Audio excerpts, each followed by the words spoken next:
নমস্কার বন্ধুরা, যে যেখান থেকে দেখছেন নিশ্চয়ই সবাই সুস্থ থেকে দেখছেন। ভগবানের কাছে সবার সুস্থতা কামনা করি। আজ বৃহস্পতিবার, তাই আজকে নিরামিষ রান্না। আমি আপনাদের আজকে পনিরের রান্না করে দেখাবো। খুব সামান্য উপকরণে কম তেল মশলায় আমি আপনাদের পনিরের রান্না করে দেখাচ্ছি। তো আমার বাড়িতে ছিল বিট, আলু আর মটরশুঁটি, তাই দিয়েই আমি পনির রান্না করছি। এই যে পেঁয়াজ, এই পেঁয়াজটা সবজি হিসেবে বড় বড় করে কেটেছি, আর সঙ্গে এই পেঁয়াজটা মশলা হিসাবে ছোট করে কেটেছি। তো দু ধরনের পেঁয়াজ দেব। আপনারা এর সঙ্গে গাজর, ফুলকপি বা অন্য কোনো সবজি, বিনস ইত্যাদি দিতে পারেন। তো আমার বাড়িতে যে কটি সবজি ছিল আমি তাই দিয়েই আজকে পনির রান্না করেছি। পনিরটাকে আমি ডুমো ডুমো করে কাটিনি, হাফখানা করে কেটে এই বড় বড় পিস আমি ভেজে নিয়েছি, আর এরপরে ভাজার পরে তাকে আমি ছোট করে কেটে নেব। তো পনিরটাকে আমি ঘি দিয়ে ভাজলাম, তেলের বদলে ঘি দিলাম, ঘি দিয়ে ভেজে নিলাম। এই যে আমার পনির ভাজা হয়ে গেছে, এরপরে আমি একে ডুমো ডুমো করে কেটে নেব।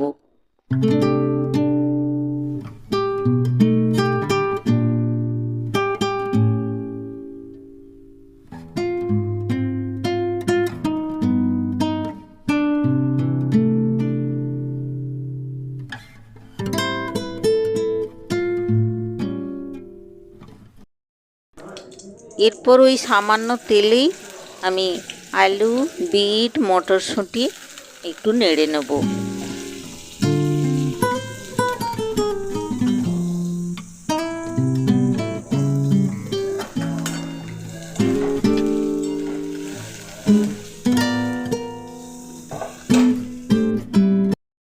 এই যে দেখুন, লাল, সবুজ, সাদা যেন মেলা বসেছে, কি সুন্দর লাগছে দেখতে।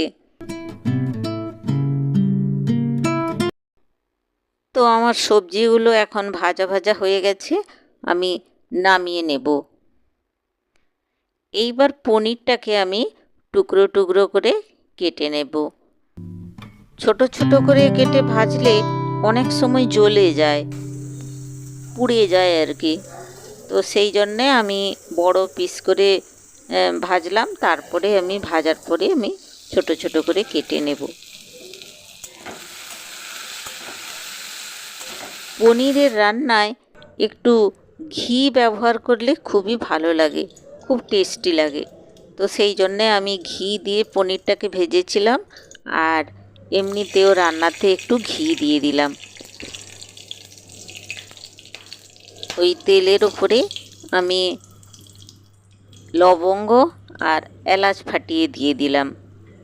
তো একটু গরম মশলা দিলে তার সেন্টটাও ভালো লাগে আর খেতেও ভালো লাগে। এরপরে আমি একে একে পেঁয়াজ কুচি, আর পেঁয়াজ কুচি হয়ে গেলে তারপরে আমি দিয়ে দিলাম এখানে আদা, এরপরে ধনে গুঁড়ো, আর একে একে সব মশলা আমি যোগ করে দেব। পনিরের রান্নায় একটু দুধ দিলে বা দই দিলে তার স্বাদটা আরও ভালো হয়। তা আমি দিয়ে দিলাম টমেটো, আর এরপরেই আমি একটু লঙ্কা দেব। তো আমি কখনো হলুদ গুঁড়ো ব্যবহার করি না, হলুদ বাটা ব্যবহার করি। তো সেই কারণে হলুদের সঙ্গে একটু লঙ্কা মিশিয়ে আমি ঢেলে দিলাম, তাতে রঙটা খুব ভালো আসে।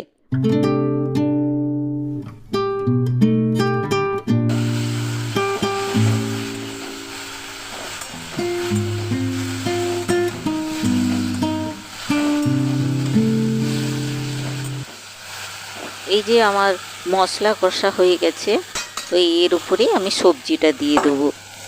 তো মশলা যে কেউ যে যার মতো করে ব্যবহার করে, আসলে মশলা কষানোটাই রান্নার স্বাদ আনে।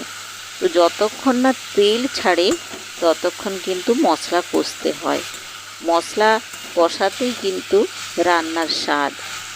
তো আমার মশলাও কষা হয়ে গেছে, আর সবজি তো আমি আগে থেকেই ভেজে রেখেছিলাম। এরপরে আমি জল ঢেলে দেবো।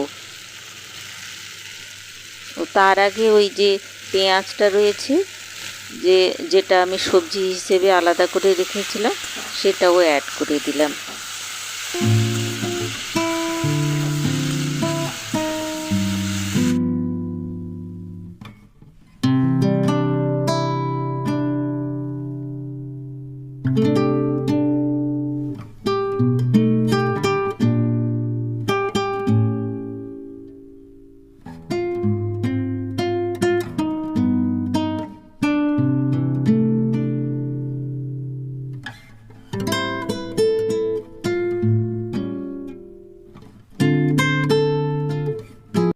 আমার রান্নার মাঝে দাদা সবজি আনলো।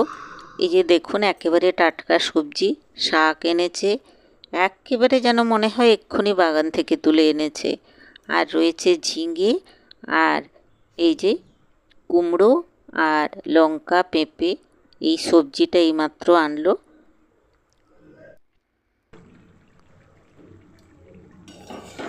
তো আমার রান্না প্রায় শেষের পথে। সবজিগুলো আমার প্রায় সেদ্ধ হয়ে এসছে। এরপরে আমি পনিরগুলো দিলাম আর লঙ্কা দিলাম। তারপরে একটুখানি ফুটে উঠলেই আমি নামিয়ে নেব। তো পনির তো নরম জিনিস, তাকে বেশিক্ষণ ফোটাতে নেই।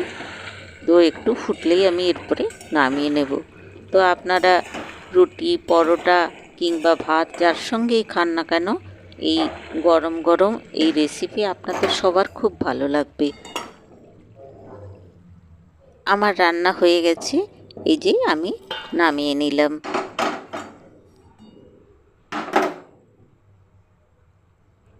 এই যে দেখুন, হয়ে গেল আমার পনির রেসিপি।